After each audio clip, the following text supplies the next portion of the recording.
Before performing maintenance on a classifying tank, be sure to read and follow the installation, operation, and maintenance manual.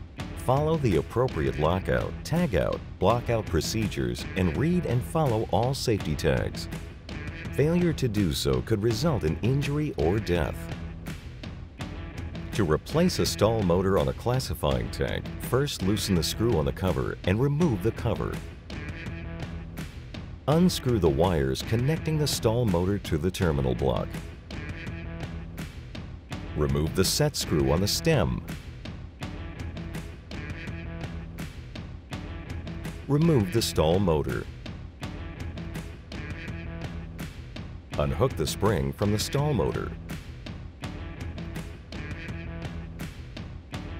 Install the new stall motor on the paddle rod with the drive pin, ensuring that it is inside the paddle guard. Tighten the set screw on the stall motor. Secure the wires to the terminal block. Attach the spring. Refer to the guide to determine what color spring to use and what setting it goes in. Replace the cover and tighten the screw. For more information, please contact Eagle Iron Works.